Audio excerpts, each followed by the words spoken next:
बार भोजपुरी में जो नया गाना आया है उस गाने का नाम है मीडिया के दीदिया डैश डैश डैश। मीडिया के दीदिया छिनार हो गइल, कैमरामैन के साथ फरार हो गइल। इसी तरह जब एक दूसरे की बहन बेटी से गायक फरिया लिए तो नए पन के बोध के लिए इस बार मीडिया की बहन को लाए हैं कि इस गाने को गाने वाले और लिखने वाले कहीं भी आपको मिले तो आप उनको पकड़कर पहले तो खूब पीटिएगा। हम करते हैं प्रबंध, आप चिंता मत करें। जब इस इंडस्ट्री में एक दूसरे की बहन बेटी बहू मौसी फुआ चाची को गाली देने का दौर चला था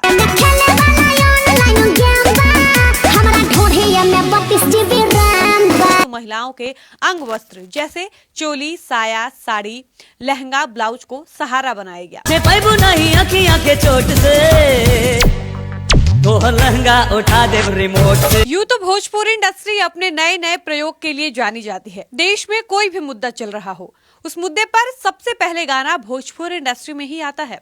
इस क्रम में साल खत्म होते होते भोजपुरी इंडस्ट्री में एक और नया गाना आया है जिस गाने का नाम हम आपको बताएंगे तो आप शर्म से डूब मरिएगा। खैर, चूंकि हम गाने की बात करने आए हैं तो गाना का नाम तो बताना पड़ेगा। तो आपको बता दें कि इस बार भोजपुरी में जो नया गाना आया है उस गाने का नाम है मीडिया के दीदिया डैश डैश डैश। अब इस लाइन के आगे का जो लाइन है वो बताने में हमको शर्म आ रही है, इसलिए हम गाने का पूरा लाइन नहीं बताएंगे, लेकिन हम आपको बताएंगे कि यादव बाभन भूमिहार ठाकुर चमार कुर्मी दुसाद आदि की बहन बेटियों को केंद्र में रखकर उनके गुप्तांगों को केंद्र में रखकर गाना बनाने के बाद अब भोजपुरी इंडस्ट्री में एक नया प्रयोग किया गया है जो कि बिल्कुल भी नया नहीं है। नया इसलिए भी नहीं है क्योंकि एक समय था जब इस इंडस्ट्री में एक दूसरे की बहन बेटी बहू मौसी फुआ चाची को गाली देने का दौर चला था। परवान चढ़ा तो एक समय के बाद जब उसमें संभावनाएं लगभग खत्म होने लगी तो महिलाओं के अंग वस्त्र जैसे चोली साया साड़ी लहंगा ब्लाउज को सहारा बनाया गया। इसी तरह जब एक दूसरे की बहन बेटी से गायक फरिया लिए तो नए पन के बोध के लिए इस बार मीडिया की बहन को लाए हैं। यानी भोजपुरी इंडस्ट्री में इस तरीके के नए नए प्रयोग होते रहते हैं, इसलिए हमने कहा कि यह प्रयोग बिल्कुल भी नया नहीं है। खैर, इस गाने को किसने लिखा किसने गाया इस गाने पर कितना व्यूज है हम इसकी बात नहीं करेंगे, लेकिन हम ये जरूर कहेंगे कि इस गाने को गाने वाले और लिखने वाले कहीं भी आपको मिले तो आप उनको पकड़कर पहले तो खूब पीटिएगा। उसके बाद उनसे ये सवाल करिएगा कि किसी की बहन बेटी के ऊपर इतना भद्दा इतना अश्लील गाना गाने का अधिकार उनको किसने दिया। आप पूछिएगा कि अगर यही गाना कोई आपकी बहन बेटी माँ के लिए गाएगा तो आपको कैसा लगेगा। क्या वो अपनी दीदिया के लिए ऐसे गाने बर्दाश्त कर पाएंगे। लेखक से पूछिएगा कि वो अपने घर की महिलाओं के लिए ऐसे गंदे गाने लिखेंगे कभी।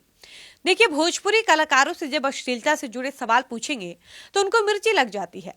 अपनी इंडस्ट्री को जस्टिफाई करते हुए वो लोग कहने लगते हैं कि अश्लीलता सिर्फ हमारे इंडस्ट्री में ही नहीं है, अन्य इंडस्ट्रीज में भी है। आप बॉलीवुड की बात क्यों नहीं करते।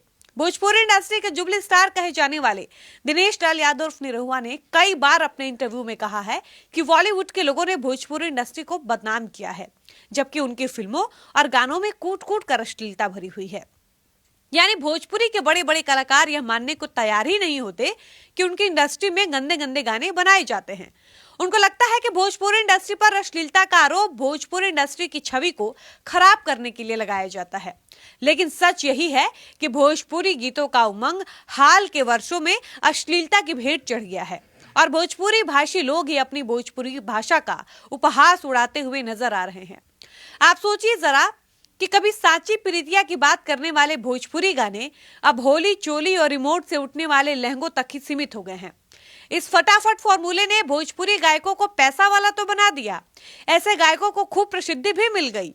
इन गायकों ने मिलियन में व्यूज भी बटोर लिया, मगर मधुर संगीत के प्रेमियों को इससे दूर कर दिया। और विडंबना यह है कि भोजपुरी सुनने और देखने वाले जो चंद दर्शक और श्रोता रह गए हैं उनको लगता है कि अपनी भोजपुरी चोली और रिमोट तक ही सीमित है, जबकि सच्चाई इससे बिल्कुल अलग है।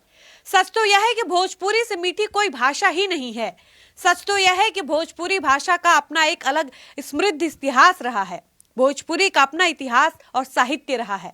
खैर, ये बहुत शर्म की बात है और सोचने वाली बात है कि जब भोजपुरी इंडस्ट्री का इतिहास लिखा जाएगा तो क्या लिखा जाएगा। ये लिखा जाएगा कि लोकतंत्र का चौथा स्तंभ कहा जाने वाला मीडिया को किस तरीके से भोजपुरी इंडस्ट्री में तार तार किया गया था, या ये लिखा जाएगा कि भाभी का ढोड़ी चाट चाट कर किस प्रकार से सामाजिक रिश्ते को बदनाम किया गया था, या ये लिखा जाएगा कि समियाना के चोप को ढोड़ी में घोपने का कला सिर्फ भोजपुरी कलाकारों के पास ही था। देखिए, ऐसा नहीं है कि भोजपुरी भाषा खराब है। सच यह है कि भोजपुरी गानों का हर कोई दीवाना है।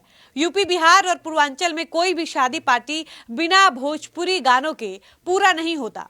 यहाँ तक कि बॉलीवुड सेलिब्रिटियों की पार्टी में भी भोजपुरी गानों पर ठुमका लगाया जाता है।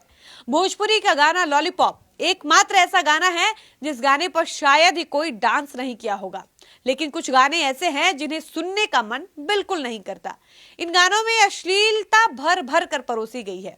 इन्हीं गानों की वजह से भोजपुरी सिनेमा इंडस्ट्री पर अश्लीलता का काला धब्बा लगा है और भोजपुरी का नाम आते ही लोग अश्लील समझने लगते हैं। भोजपुरी के एक सुप्रसिद्ध गायक हैं भरत शर्मा व्यास। उन्होंने अश्लीलता पर कई बार कहा है कि हमने भी भोजपुरी गाना गाया है, लेकिन अब तक हमने संस्कृति की रक्षा करते हुए भोजपुरी गाने गाए हैं। हमने भी द्विअर्थी गाने गाए हैं, लेकिन उन गानों में बिल्कुल भी अश्लीलता नहीं थी। माँ, बहन और बेटी सभी बैठकर एक साथ देख सकते थे। हमने ऐसे गाने गाए हैं। लेकिन वर्तमान समय के भोजपुरी गानों को आप अकेले में भी सुनकर शर्मा जाएंगे, वो इस हद तक अश्लील होते हैं। भरत शर्मा ने कहा कि आज के गायक भोजपुरी सभ्यता और संस्कृति को भूल गए हैं। इसे नजरअंदाज कर गानों के नाम पर सिर्फ और सिर्फ अश्लीलता परोस रहे हैं। और इसी क्रम में एक नया गाना आया है जिसका जिक्र हमने वीडियो के शुरुआत में ही किया है। बाकी आप ऐसे गीत लिखने वाले, ऐसे गीत गाने वालों के लिए क्या कुछ कहिएगा, और ऐसे गानों के पीछे पैसा लगाने वालों के लिए क्या कुछ कहिएगा, अपनी राय जरूर बताइएगा। फिलहाल इस वीडियो को यहीं पर समाप्त करते हैं। मिलते हैं नए वीडियो में। आप देख रहे थे सच टॉक्स। मैं थी आपके साथ डॉली पांडे। धन्यवाद।